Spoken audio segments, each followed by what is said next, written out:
শুভ সকাল সবাইকে।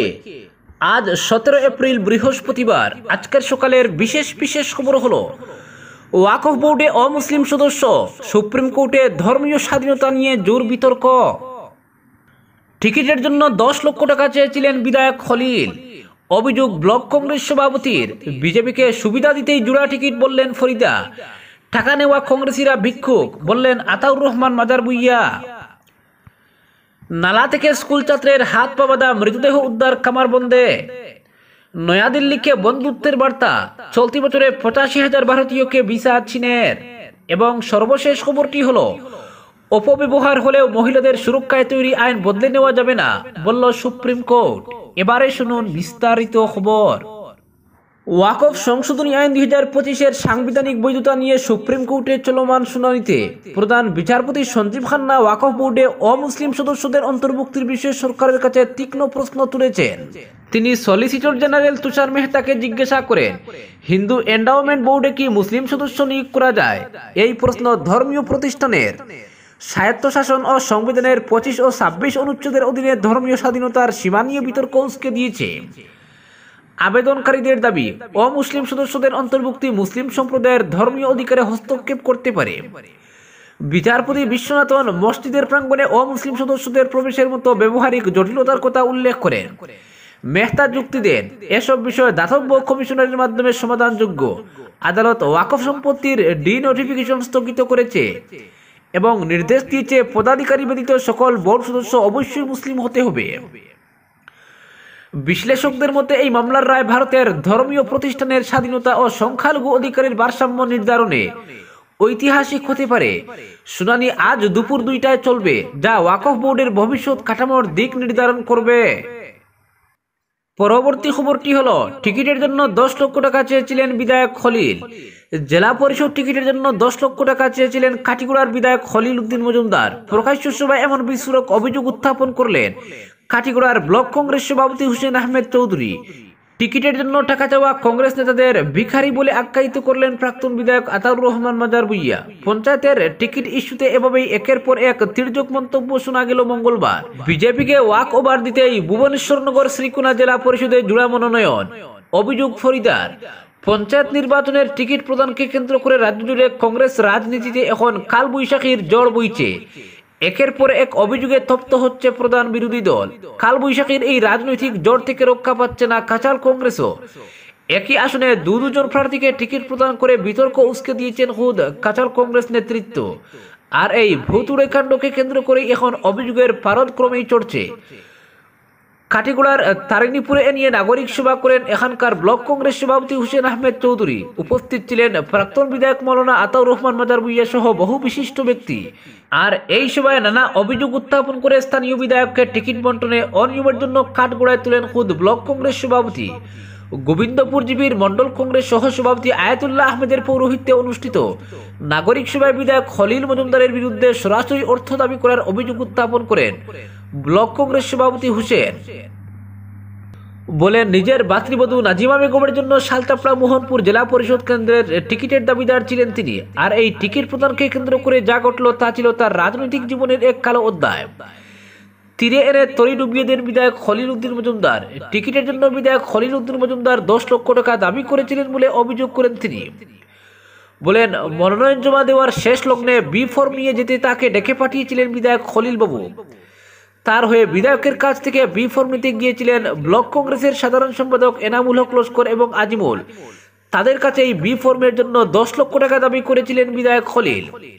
বলেছিলেন, টিকিট নিতে হলে জেলা কংগ্রেস সভাপতি অভিজিৎ পালকে 10 লক্ষ টাকা দিতে হবে, অন্যথায় মিলবে না টিকিট।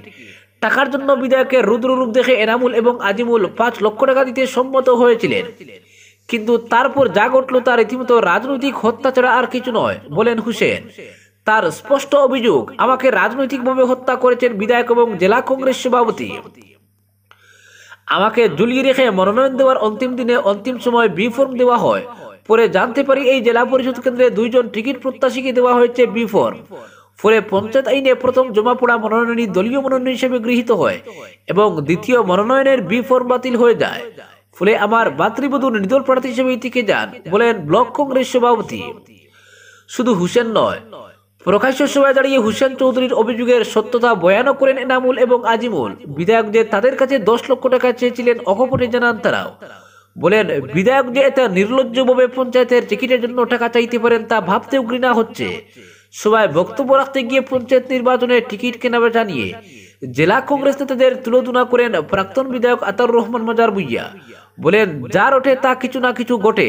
নিজেকে প্রদেশ কংগ্রেসের কার্যকরী সদস্য হিসেবে পরিচয় দিয়ে প্রাক্তন বিধায়ক বলেন যেভাবে একের পর এক টাকার লেনদেনের অভিযোগ উঠছে তাতে নিজেকে কংগ্রেসই বলতে লজ্জা হচ্ছে। এখানেই না থেমে দলীয় টিকিট দেওয়ার নামে টাকা আদায় করা কংগ্রেস নেতাদের ভিক্ষুক বলে কটাক্ষ করেন তিনি।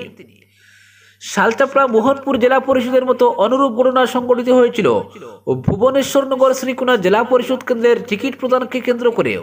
ফলে ক্ষোভের আগুন জ্বলছে ওই কেন্দ্রেও। ওই কেন্দ্রে ফরিদা পারভিন লস্কর এবং দিলওয়ার হোসেন লস্কর নামের 2 জন প্রার্থীকে টিকিট প্রদান করা হয়েছিল। পরবর্তীতে 2 জনের টিকিটই বাতিল করা হয়। ফলে দিলওয়ার এবং ফরিদা দুজনই এখন নির্দল প্রার্থী হিসেবে রয়েছে। বিষয়টা নিয়ে মুখ খুলেছেন ফরিদা। তার অভিযোগ ওই কেন্দ্রে বিজেপিকে সুবিধা করে দিতেই অত্যন্ত ঠান্ডা মাথায় এমনটা করা হয়েছে। অর্থাৎ জেলা কংগ্রেস নেতৃত্বের বিজেপির সঙ্গে গোপন সম্পর্ক থাকার অভিযোগ করেন তিনি। তার কথায় আমাকে টিকিট দিতে অসুবিধা হলে আগেই বলে দিতে পারতেন। একজন কংগ্রেস কর্মী হিসেবে একথা মেনে নিতে পারতাম, কিন্তু আমাকে ঝুলিয়ে রেখে শেষ মুহূর্তে এভাবেই প্রতারণা করা হয়েছে। কে বা কাদের ইশরায় এমনটা করা হয়েছে এ নিয়ে প্রশ্ন তুলে জনগণের কাছে বিচার চান তিনি। এদিকে কংগ্রেস টিকিট বঞ্চিত দিলওয়ারও নিজের বাড়িতে এলাকার বিশিষ্টদের নিয়ে সভা করে নির্দল হিসেবে ভোট প্রচারে নেমে পড়েছেন। টিকিট বিড়ম্বনাকে কেন্দ্র করে এই 2 জেলা পরিষদ আসনে যথেষ্ট চাপে রয়েছে কংগ্রেস, রয়েছে যথেষ্ট ক্ষোভ। পরবর্তী খবরটি হলো নালা থেকে স্কুল ছাত্রের হাত পা বাঁধা মৃতদেহ উদ্ধার কামারবন্দে। অবশেষে 12 বছরের স্কুল ছাত্র সুহেল হোসেনের মৃতদেহ উদ্ধার হলো। কামারবন্দ গ্রামের নিজ বাড়ির পাশের এক নালায় জলের নিচ থেকে তার মৃতদেহ উদ্ধার হয়। 2 হাত 2 পা বাঁধা অবস্থায় জলের নিচে বাঁশের খুঁটিতে বেঁধে রেখেছিল নির্মম হত্যাকারীর দল। সুহেল পাথারকান্দি সেন্ট্রাল পাবলিক স্কুলের 7ম শ্রেণীর ছাত্র। পিতা জামাল উদ্দিন কর্মসূত্রে মিজোরামে থাকেন। পাথারকান্দি থানাধীন পশ্চিম কামারবন্দ তাদের বাড়ি। গত 10 এপ্রিল সন্ধ্যা 7টায় নিজের বাড়ি থেকে নিখোঁজ হয়েছে। ছেলে নিখোঁজ হওয়ার ঘটনার পর তার মা পাথারকান্দি পুলিশে লিখিত নালিশ জানান। এতে পুলিশ তদন্তে নেমে এ কাণ্ডে জড়িত সন্দেহে মোবাইল ফোনের সূত্র ধরে দফায় দফায় 3 জনকে আটক করলেও শেষ পর্যন্ত এক যুবককে ধরে আদালতে প্রেরণ করে রিমান্ডে নিয়ে বর্তমানে টানা জেরা চালিয়ে যাচ্ছে। বুধবার সকাল 6 নাগাদ মৃতের কাকা পাশের নালায় মাছ ধরতে বাঁশের কাটা বসাতে গেলে ছেলেটাকে জলে ডুবন্ত দেখে চিৎকার দিয়ে উঠেন। খবর পেয়ে ছুটে আসেন শ্রীভূমি জেলার পুলিশ অধীক্ষক সহ পাথারকান্দি থানার বিশাল পুলিশ বাহিনী। পুলিশ সুপার পার্থ প্রতিম দাস দলবল নিয়ে তদন্তে নামেন। তিনি মৃতের পরিবারকে অভয় দিয়ে এ কাণ্ডে জড়িতদের কঠোর শাস্তির প্রতিশ্রুতি দেন। পরে উচ্চ পর্যায়ের তদন্তের জন্য শিলচর থেকে ফরেনসিক টিমকে ডাকা হয়। শেষে পাথারকান্দি সমজেলা আয়ুক্ত মিনারবা দেবী আরামবামের উপস্থিতিতে এদিন বিকালে মৃতদেহ উদ্ধার করে ময়নাতদন্তের জন্য শ্রীভূমি অসামরিক হাসপাতালে পাঠায়। পরবর্তী খবরটি হলো নয়াদিল্লিকে বন্ধুত্বের বার্তা। চলতি বছরে 85,000 ভারতীয়কে ভিসা চীনের। শুল্কযুদ্ধে আগেই নয়াদিল্লিকে ফাঁসি থাকার বার্তা দিয়েছিল চীন। বর্তমানে 2 দেশের কূটনৈতিক সম্পর্ক ভালো পর্যায়ে রয়েছে। এই বন্ধুত্বের সম্পর্ক আরো দৃঢ় করতে চলতি বছরের 1 জানুয়ারি থেকে 9 এপ্রিল পর্যন্ত ভারতে অবস্থিত চীনা দূতাবাস থেকে 85,000-এরও বেশি ভারতীয়কে ভিসা দেওয়া হয়েছে। একথা জানিয়েছেন চীনা রাষ্ট্রদূত জু ফেইহং। এমনকি তিনি আরো ভারতীয়কে চীন সফরে যেতে এবং সেদেশের উন্মুক্ত, নিরাপদ এবং বন্ধুত্বপূর্ণ পরিবেশ উপভোগ করার আমন্ত্রণও জানিয়েছেন। এক্স হ্যান্ডেলে একটি পোস্টে ভারতীয়দের বন্ধু বলে সম্বোধন করে চীনা রাষ্ট্রদূত লেখেন, 2025 সালের 9 এপ্রিল পর্যন্ত ভারতে অবস্থিত চীনা দূতাবাসের তরফে 85,000-এরও বেশি ভারতীয়কে ভিসা দিয়েছে। আরো ভারতীয় বন্ধুদের উন্মুক্ত, নিরাপদ, প্রাণবন্ত, আন্তরিক এবং বন্ধুত্বপূর্ণ চীনের অভিজ্ঞতা নেওয়ার জন্য স্বাগত জানাচ্ছে। ভারতীয়দের চীনের ভিসা মঞ্জুর করার সংখ্যা উল্লেখযোগ্যভাবে বৃদ্ধি পাচ্ছে ক্রমাগত। 2023 সালে সারা বছরে 1,80,000 ভারতীয়কে ভিসা দেওয়া হয়েছিল। সেখানে 2025 সালের প্রথম 4 মাসেই 85,000-এরও বেশি ভারতীয়র ভিসা মঞ্জুর হয়েছে। সেই সঙ্গে গত বছর ভিসার আবেদনের ক্ষেত্রে চীনা দূতাবাস বেশ কিছু ক্ষেত্রে নিয়ম শিথিল করেছে। এখন ভিসার আবেদন করার সময় অনলাইনের পরিবর্তে সরাসরি ভিসা কেন্দ্রে গিয়ে আবেদন করতে পারবেন। পরবর্তী খবরটি হলো অপব্যবহার হলেও মহিলাদের সুরক্ষায় তৈরি আইন বদলে নেওয়া যাবে না, বলল সুপ্রিম কোর্ট। মহিলাদের গার্হস্থ্য হিংসা থেকে বাঁচাতে বেশ কিছু আইন রয়েছে। অনেক ক্ষেত্রে মহিলা ভারতীয় দণ্ডবিধির IPC 498A নম্বর ধারার অর্থাৎ যা ভারতীয় ন্যায় সংহিতা বা বিএনএস এর 85 নম্বর ধারার সমতুল্য অপব্যবহার হচ্ছে, যার মাধ্যমে বিবাহিত পুরুষ ও তাদের পরিবারের সদস্যরা রীতিমতো অত্যাচারের শিকার হচ্ছেন। তবে শুধুমাত্র এই কারণে বা এই যুক্তিতে মহিলাদের গার্হস্থ্য হিংসার হাত থেকে রক্ষা করার জন্য যে আইন তৈরি করা হয়েছিল তাকে বদলে ফেলা যাবে না। একটি জনস্বার্থ মামলা প্রসঙ্গে তার পর্যবেক্ষণে এমনই মন্তব্য করেছে সুপ্রিম কোর্ট। বিচারপতি সূর্যকান্ত এবং বিচারপতি এন কোটেশ্বর সিংহের বেঞ্চ তার পর্যবেক্ষণে জানায়, যেহেতু শুধুমাত্র এমন কিছু ঘটনা সামনে এসেছে যেখানে আইপিসি 498A এবং বিএনএস 85 নম্বর ধারার অপব্যবহার করা হয়েছে, তা থেকে এটা বলা যায় যে সব মহিলাই তাদের স্বামী ও শ্বশুরবাড়ির সদস্যদের হেনস্থা করেন। এটা মোটেও সামগ্রিকভাবে সত্যি হতে পারে না। ব্যাপক বা বিস্তৃতভাবে যদি দেখা যায় তাহলে দেখা যাবে অধিকাংশ ক্ষেত্রে মহিলারাই তাদের শ্বশুরবাড়িতে গার্হস্থ্য হিংসার শিকার হন। তাই আদালতকে প্রত্যেকটা মামলা সেই ঘটনার প্রেক্ষিতেই বুঝতে হবে। জনশ্রুতি নামে একটি এনজিওর করা জনস্বার্থ মামলার ভিত্তিতেই সুপ্রিম কোর্টের এই পর্যবেক্ষণ সামনে এসেছে। অলাভজনক সংস্থাটির দাবি ছিল ইদানিংকালে মহিলা সুরক্ষা জারি সংশ্লিষ্ট আইনের অপব্যবহার করা হচ্ছে।